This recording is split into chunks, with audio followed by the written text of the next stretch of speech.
Long ago, when these ancient Grecian temples were new, hemp was already old in the service of mankind. For thousands of years even then, this plant had been grown for cordage and coarse cloth in China and elsewhere in the East. For centuries prior to about 1850, all the ships that sailed the western seas were rigged with hempen rope and sails. For the sailor, no less than the hangman, hemp was indispensable.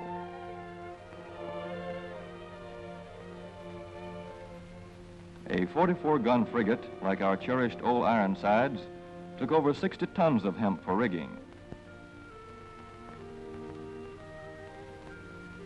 Including an anchor cable 25 inches in circumference.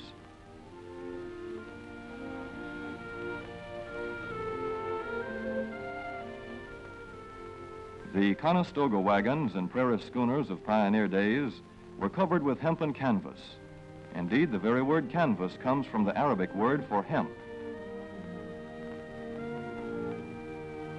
In those days, hemp was an important crop in Kentucky and Missouri. Then came cheaper imported fibers for cordage, like jute, sisal, and manila hemp, and the culture of hemp in America declined. But now, with Philippine and East Indian sources of hemp in the hands of the Japanese, and shipment of jute from India curtailed, American hemp must meet the needs of our Army and Navy as well as of our industries. In 1942, patriotic farmers at the government's request planted 36,000 acres of seed hemp, an increase of several thousand%. The goal for 1943 is 50,000 acres of seed hemp. In Kentucky, much of the seed hemp acreage is on river bottom land such as this, along the Kentucky River Gorge. Some of these fields are inaccessible except by boat. Thus, plans are afoot for a great expansion of the hemp industry as a part of the war program. This film is designed to tell farmers how to handle this ancient crop, now little known outside Kentucky and Wisconsin. This is hemp seed. Be careful how you use it. For to grow hemp legally, you must have a federal registration and tax stamp. This is provided for in your contract. Ask your AAA committeeman or your county agent about it. Don't forget, hemp demands a rich, well-drained soil such as is found here in the bluegrass region of Kentucky or in central Wisconsin.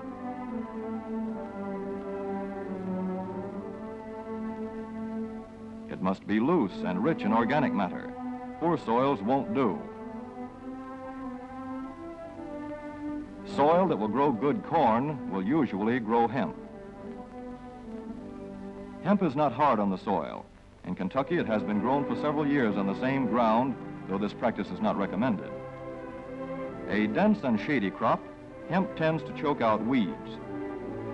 Here's a Canada thistle that couldn't stand the competition. Dead as a dodo. Thus, hemp leaves the ground in good condition for the following crop. For fiber, hemp should be sown 5 pecks to the acre.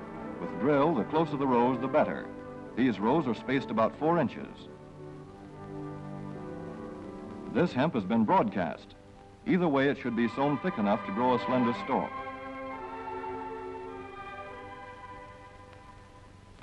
Here's an ideal stand. The right height to be harvested easily, thick enough to grow slender stalks that are easy to cut and process.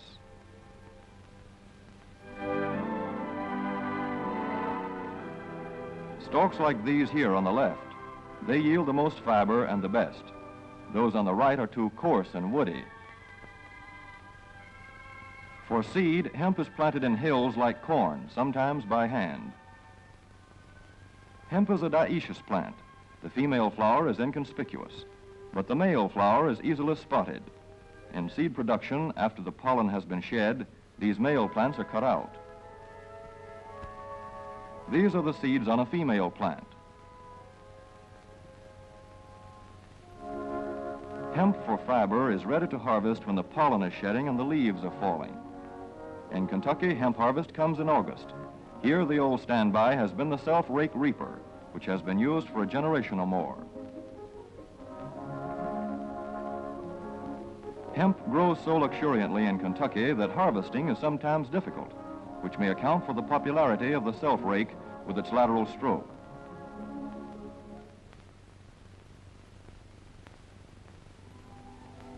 A modified rice binder has been used to some extent. This machine works well in average hemp.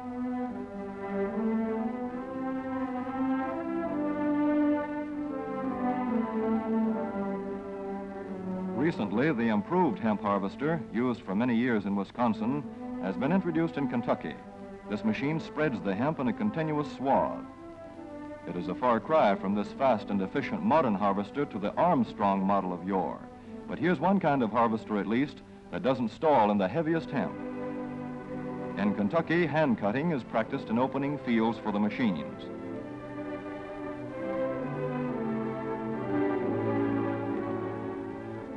In Kentucky, hemp is shucked as soon as safe after cutting, to be spread out for retting later in the fall.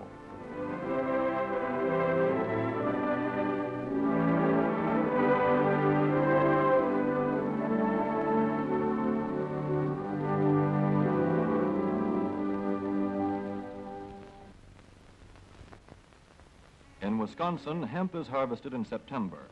Here, the hemp harvester with automatic spreader is standard equipment. Note how smoothly the rotating apron lays the swath preparatory to retting. Here it is a common and essential practice to leave headlands around hemp fields. These strips may be planted to other crops, preferably small grain.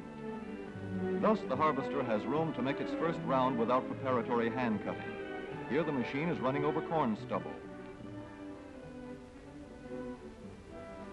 When the cutter bar is much shorter than the hemp is tall, overlapping occurs. Not so good for retting. The standard cut is 8 to 9 feet. The length of time hemp is left on the ground to ret depends on the weather. The swaths must be turned to get a uniform ret.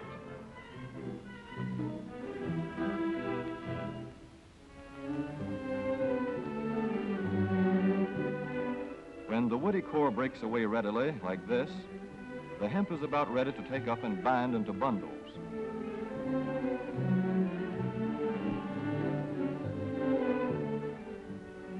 Well-retted hemp is light to dark gray.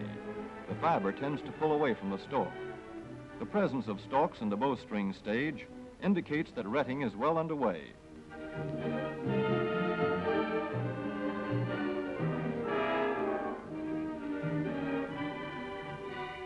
When hemp is short or tangled, or when the ground is too wet for machines, it is bound by hand. A wooden buck is used. Twine will do for tying, but the hemp itself makes a good band.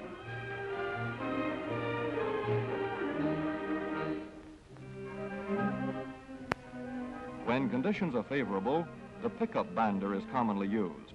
The swath should lie smooth and even with stalks parallel. The picker won't work well in tangled hemp.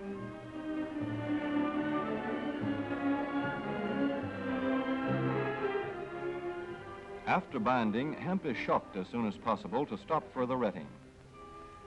In 1942, 14,000 acres of fiber hemp were harvested in the United States. The goal for 1943 is 300,000 acres. Thus, hemp, Cannabis sativa, the old standby cordage fiber, is staging a strong comeback. This is Kentucky hemp going into the dryer of a mill at Versailles.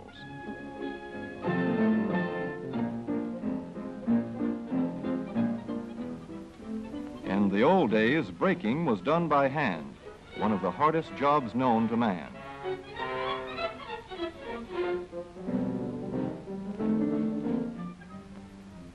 Now the power breaker makes quick work of it.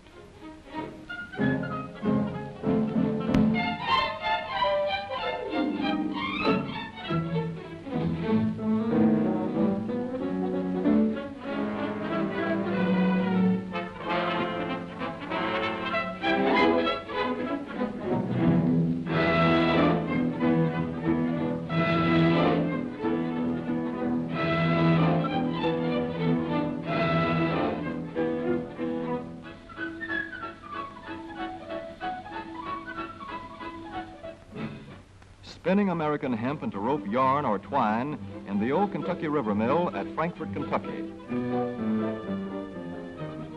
Another pioneer plant that has been making cordage for more than a century.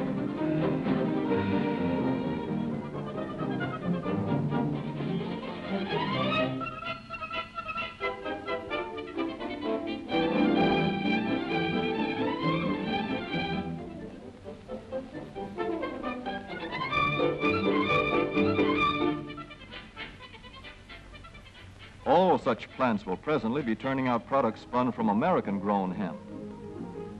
Twine of various kinds for tying, winding armatures, and upholsterers' work. Rope for marine rigging and towing, for hay forks, derricks, and heavy-duty tackle. Light-duty fire hose. Thread for shoes for millions of American soldiers. And parachute webbing for our paratroopers.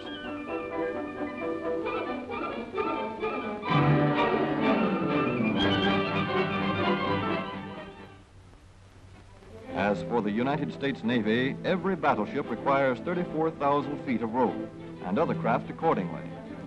So here in the Boston Navy Yard, where cables for frigates were made long ago, crews are now working night and day making cordage for the fleet. In the old days, rope yarn was spun by hand.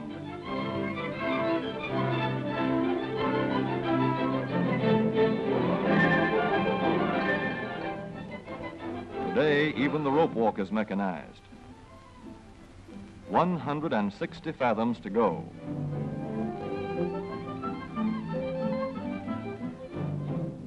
The rope yarn feeds through holes in an iron plate.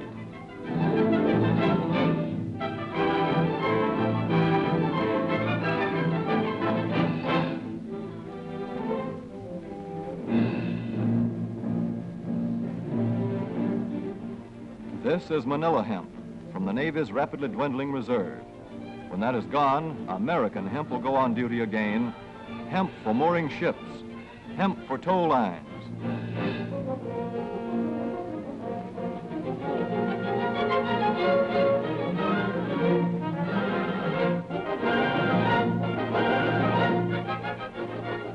Hemp for tackle and gear. Hemp for countless naval uses, both on ship and shore. Just as in the days when old Ironside sailed the seas victorious, with her hempen shrouds and hempen sails.